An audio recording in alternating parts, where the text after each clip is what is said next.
Hello மக்களே, எல்லாருமே எப்படி இருக்கீங்க? And we all are doing good. So இன்றைக்கி நம்ம சேனலில் ஒரு குக்கிங் ரெசிபி தான். என்னென்னு பார்த்தீங்கன்னா தக்காளி சாதம். சொன்ன உடனே யாரும் வீடியோவை ஆஃப் பண்ணிவிட்டு போயிடாதீங்க. ஏன்னா தக்காளி சாதம் சொன்னால் நிறைய பேருக்கு பிடிக்காது தான். எனக்குமே பர்சனலாக ஸ்கூல் டைம்ஸில் பிடிக்காது. பட் என்னோட மதர் இன் லா ஸ்டைலில் நீங்கள் சமைச்சு பாருங்கள். இந்த ஸ்டைலில் தக்காளி சாதம் செஞ்சால் பிடிக்காதவங்க கூட கண்டிப்பாக சாப்பிடுவாங்க. ஹார்ட் ரியாலிட்டி அவ்வளோ டேஸ்ட்டாக இருக்குங்க. ஸோ அது எப்படி பண்ணலாம் சொல்லிட்டு வாங்க பார்க்கலாம். ஸோ தக்காளி சாதத்துக்கு ஒரு பேஸ்ட் தயாரிச்சிருந்தாங்க. அதில் வந்து தேங்காய், கசகசா, முந்திரி எல்லாமே கொஞ்சம் கொஞ்சம் குவான்டிட்டியில், கசகசா ஒரு ஸ்பூனு, ஒரு 2-3 பத்த தேங்காய், ஒரு 4-5 முந்திரி போட்டு அதை ஒரு பேஸ்ட்டாக அரைச்சி தனியாக வச்சுக்கணும். ஸோ அதுக்கப்புறம் குக்கரில் தான் நாங்கள் இன்றைக்கி வச்சுருந்தோம். ஸோ மத்தியானத்துக்கு மட்டும். ஸோ குக்கரில் வந்து 1 ஸ்பூன் கீ ஊற்றி தேங்காய் எண்ணெய், ஸோ தேங்காய் எண்ணெய் ஊற்றினா தான் ஃப்ளேவராக இருக்கும். ஸோ தேங்காய் எண்ணெய் இல்லைன்னா நீங்கள் நார்மல் ரீஃபண்ட் ஆயில் கூட ஊற்றிக்கலாம். ஸோ தேங்காய் எண்ணெய் ஊற்றினதுக்கப்புறம் 2 பெரிய வெங்காயம் வெட்டி வச்சுருக்கோம் ஸ்லேஸாக, அதையும் போட்டு நல்லா வதக்கணும். அதுக்கு முன்னால் பே லீஃப் வந்து அந்த இதில் போட்டிருக்கோம், ஒரு ஃப்ளேவருக்காண்டி, ஒரு பிரியாணி ஸ்மெல் வரதுக்காண்டி பே லீஃப் அதில் ஆட் பண்ணியிருக்கோம். ஸோ அது வந்து நல்லா வதக்கும் போது உப்பு போட்டுக்கோங்க, சீக்கிரமாக குக் ஆகிறதுக்கு. ஸோ அது கொஞ்சம் வதங்குன்ற டைம்லேயே ஒரு 4 பச்சை மிளகா காரத்துக்கு, உங்களுக்கு வந்து ஸ்பைசஸ் நிறைய வேணும் அப்படின்னா நீங்கள் பச்சை மிளகா ஆட் பண்ணிக்கலாம் நிறைய. ஸோ எங்கள் வீட்டில் பொதுவாகவே ஸ்பைசஸ் வந்து கம்மியாக தான் இருக்கும். ஸோ அதனால் கம்மியாக தான் ஆட் பண்ணுவோம். ஸோ நல்ல வெங்காயம் வதங்கணும், நல்லா கோல்டன் ப்ரௌனாக இருக்குது, நல்லா வதங்கணும். ஸோ அது கொஞ்சம் டிரான்ஸ்பரண்ட்டாக ஆகிற டைமில் வந்து நம்ம வந்து இஞ்சி பூண்டு வந்து வீட்டில் அரைச்சி வச்சுருந்தீங்கன்னா 1 டேபிள் ஸ்பூன் ஆட் பண்ணிக்கோங்க. ரொம்ப ஆட் பண்ணிடாதீங்க. 1 டேபிள் ஸ்பூன், ஒரு சின்ன ஸ்பூன்னா 1, பெரிய ஸ்பூன்னா ஒரு 1/2 போதும். ஸோ இதை ஆட் பண்ணுறதுனால அந்த தக்காளி ஸ்மெல், அந்த தக்காளி சாப்பாடு வந்து நமக்கு அந்த மாதிரி இருக்காது, ஒரு மாதிரி ஒரு பிரியாணி டைப்பில் இருக்கும். ஸோ அதில் வந்து கருவேப்பிலை. ஸோ நீங்கள் வந்து இது வந்து ஸ்கூலுக்கு கூட குழந்தைங்களுக்கு கொடுத்துடலாம். 1 பாட் ரைஸ் வந்து சீக்கிரமாக செஞ்சு கொடுக்குறவங்க கூட இதை ட்ரை பண்ணலாம். நீங்கள் ஸ்கூலுக்கு செய்கிறீங்க அப்படின்னு சொன்னால் இந்த கருவேப்பிலை, மல்லி, புதினாலாம் கொஞ்சம் அவாய்ட் பண்ணிக்கலாம். ஏன்னா குழந்தைங்க கொஞ்சம் அதை வந்து ஒதுக்கிடுவாங்க. ஸோ அதெல்லாம் இல்லாமல் டக்குன்னு மற்றது கூட போட்டு நீங்கள் செஞ்சிடலாம். ஆனால் இதே மெத்தடில் செஞ்சு இதெல்லாம் கொஞ்சம் அவாய்ட் பண்ணிவிட்டு நல்லாயிருக்கும். ஸோ அதுக்கப்புறம் கரெக்டாக ஒரு 1/2 kg தக்காளியை வந்து எடுத்து அரைச்சி பேஸ்ட்டாக, தக்காளி பியூரி மட்டும் எடுத்து வச்சுருக்கேன். தக்காளி முழுசாக வெட்டி போடக்கூடாது, இதுக்கு மெயினே அதுதான்.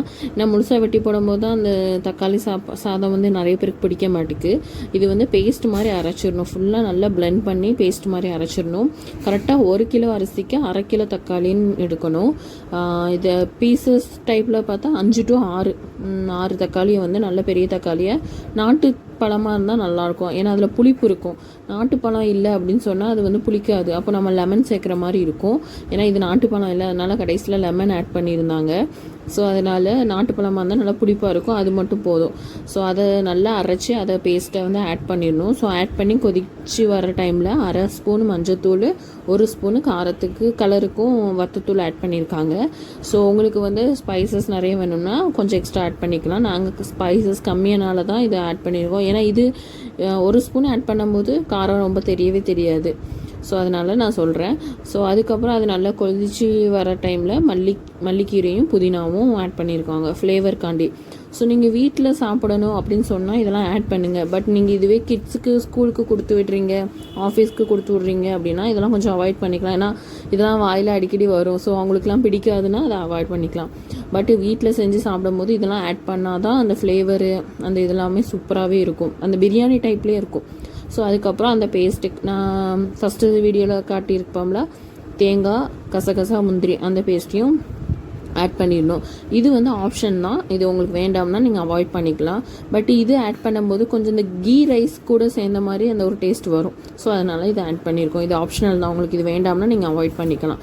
ஸோ நல்லா கொஞ்சம் எப்படி சொல்ல, க்ரீமியாக அந்த மாதிரி இருக்கும், ரொம்ப ரஃப்பாக இருக்காது, ரைஸ் வந்து ரஃப்பாக இருக்காது, கொஞ்சம் நல்லா சாஃப்டாக அந்த மாதிரி இருக்கும்.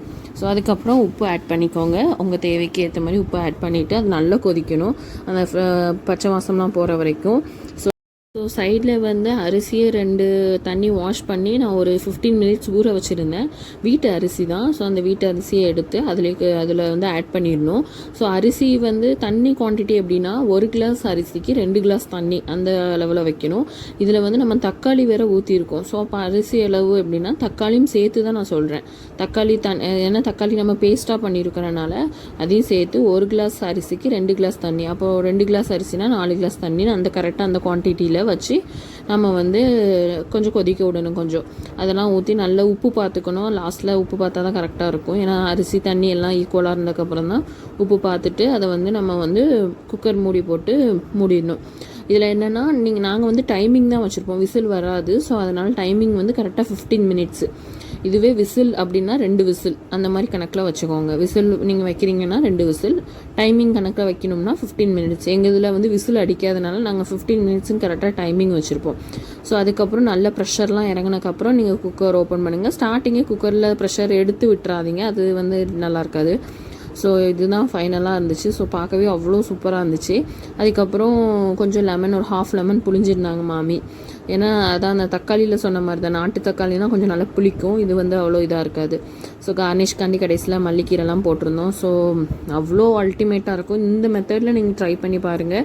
தக்காளி சாதம் பிடிக்காதவங்க கூட கண்டிப்பாக சாப்பிடுவாங்கங்க. ஏன்னா எனக்குமே பர்சனலாக தக்காளி சாதம் பிடிக்காது. ஸ்கூல் டைம்ஸ்லலாம் தக்காளிலாம் வரும் ஒரு மாதிரி இருக்குன்ட்டு. பட் இந்த மெத்தடில் சாப்பிட்டு பாருங்கள். இது வந்து எப்படி சொல்ல, ஒரு மாதிரி பிரியாணி டைப்பும் இல்லாமல் கீ ரைஸ் டைப்பும் இல்லாமல் அந்த மாதிரியே தான் இருக்கும். ஸோ அவ்வளோ அமேசிங்காக இருக்கும். நீங்கள் ஸ்கூலுக்கு ஆஃபீஸ்க்கு கூட 1 pot ரைஸ் செஞ்சு கொடுக்குறவங்களுக்கு ரொம்ப ஈஸியாக இருக்கும். டக்குன்னு ஒரே குக்கரில் வேலை முடிஞ்சிடும். ஸோ நீங்களும் மறக்காமல் ட்ரை பண்ணுங்கள். ட்ரை பண்ணிவிட்டு எப்படி இருக்குன்னு கமெண்ட் பாக்ஸில் கமெண்ட் பண்ணுங்கள். அன்றைக்கி வந்து நாங்கள் தக்காளி சாதத்துக்கு சைடிஷாக வந்து மல்லி புதினா சட்னி வந்து மாமி வச்சுருந்தாங்க, துவையல் மாதிரி அரைச்சி வச்சுருந்தாங்க. ஸோ அவ்வளோ டேஸ்ட்டாக இருக்கும் இதுக்கு காம்பினேஷன்.